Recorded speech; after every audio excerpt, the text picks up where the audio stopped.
Indian two movie review అంటే మన తెలుగులో భారతీయుడు 2 పేరుతో డబ్బింగ్ అయింది. ఈ సినిమా ఎలా ఉందని ఒక ముక్కలో చెప్పాలంటే నాకైతే చిరాకు వచ్చింది. చెప్తున్నా కదా, అలా అని చెప్పేసి సినిమా దారుణమైన అట్టర్ ఫ్లాపా అంటే కాదు, అలా అని చెప్పేసి హిట్టా అంటే కాదు.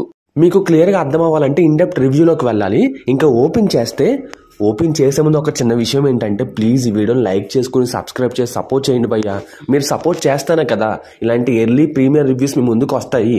సో కొంచెం ఒక లుక్ వేసుకోవచ్చు కదా నా ఛానల్ మీద. ఇంకా ఇప్పుడు ఓపెన్ చేద్దాం. So first of all Indian two movie starting direct పాయింట్లోకి వెళ్తారు భయ్యా. సినిమా ఓపెనింగ్ సీనే చాలా బాగుంటుంది.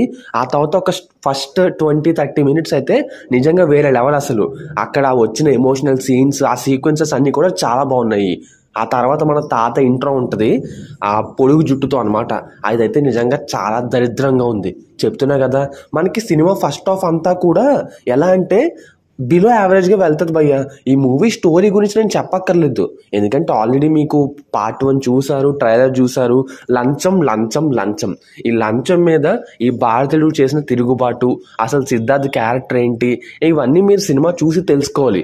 స్టోరీయే రొటీన్గా ఉంది, కాకపోతే శంకర్ స్క్రీన్ ప్లే కూడా ఈ ట్రెండ్కి తగ్గట్టుగా లేదనమాట. అది ఇంకా దారుణమైన రొట్టగా ఉంది. ఎందుకంటే ఈ సినిమా అప్పుడు ఎప్పుడో 7 years బ్యాక్ మొదలు పెట్టారు కదా, అంటే అంతకు ముందు ఒక 2 years ముందు వేసుకోవచ్చు. 9 years బ్యాక్ రాసుకున్న స్టోరీని 7 years బ్యాక్ సినిమా షూటింగ్ అయితే మొదలు పెట్టారు. అప్పటి నుంచి మధ్యలో ఆగిపోయి చాలాసార్లు పోస్ట్పోన్ అయ్యి సో ఫైనల్గా ఇప్పుడు వచ్చింది సినిమా.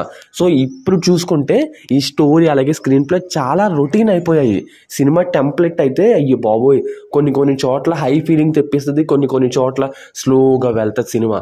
ఇంకా అనిరుద్ధ్ బీజం చెప్పాలి, దరిద్రంగా ఉంది. ఓపెన్గా చెప్తున్నా కదా, అసలు అనిరుద్ధ్ వర్క్ ఏమైపోయిందో నాకు తెలియట్లా. ఆయన చాలా దారుణమైన బీజం ఇచ్చాడు. కొన్ని చోట్ల బీజం బాగానే ఉంది, but most of the times అంటే ఆల్మోస్ట్ సినిమాలో 70% వరకు అనిరుద్ధ్ బీజం ఎక్కడా కూడా అనిరుద్ధ్ బీజియంలా లేదు.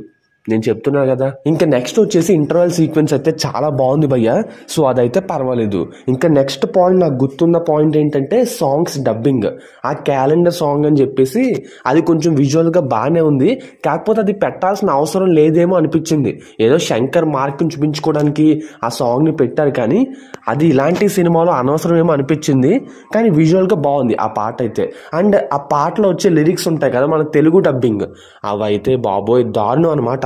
ఆడియో సాంగ్స్ వింటున్నప్పుడే నాకు తేడా కొట్టింది.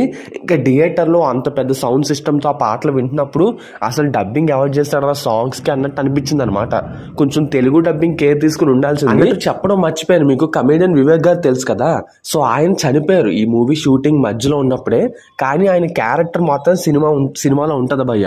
ఆయన్ని కొంచెం ఏదో గ్రాఫిక్స్ వాడు తీసుకొచ్చారంట, బట్ ఆయన్ని చూసిన తర్వాత నాకు కొంచెం హ్యాపీ ఫీలింగ్ అయితే వచ్చింది. ఇంకా సెకండ్ హాఫ్ గురించి చెప్పేదేముంది, ఫస్ట్ హాఫ్ ఎలా ఉందో సేమ్ డిట్టో సెకండ్ హాఫ్ ఉంటుంది అనమాట. బట్ ఫస్ట్ హాఫ్ తో కంపేర్ చేసి చూస్తే కొంచెం నయం అని చెప్పొచ్చు సెకండ్ హాఫ్ అయితే. ఇంకా చివరిలో ఇండియన్ 3కి లీడింగ్ ఇస్తూ సినిమా అయితే ముగుస్తుంది. సినిమా అయితే ఆల్మోస్ట్ 3 గంటలు భయ్యా. చెప్తున్నా కదా, అటు నైజాంలో ఫుల్ రేట్స్ అయితే పెంచేశారు, మన ఏపీలో రేట్లు పెంచలేదు. కానీ డబ్బింగ్ సినిమాకి అనవసరం, ఇది ఖచ్చితంగా థియేటర్లో చూసి తీరాల్సిన సినిమా అయితే కాదు. ఓటీటీలో వచ్చినప్పుడు ఒక లుక్ వేయండి. సినిమా అయితే strictly below average cinema. Director Shankar అసలు ఫామ్ లోనే లేరు. ఇంకా గేమ్ చేంజర్ మూవీ మీద నేనైతే ఆశలు వదిలేశాను. సినిమాకి నా రేటింగ్ వచ్చేసి 1.5 మాత్రమే. కొంచెం రొటీన్ స్టోరీ అయినా భారతీయుడు 1 అంటే మాకు చాలా ఇష్టం. అలాంటి పార్ట్ 2 మేము ఎలా మిస్ అవుతాం. రొట్ట స్టోరీ అయినా రొటీన్ స్క్రీన్ పైన పర్లేదు అనుకుంటే మీ డబ్బులు వేస్ట్ చేసుకుని థియేటర్కి వెళ్ళండి, ఆ తర్వాత మీ ఇష్టం.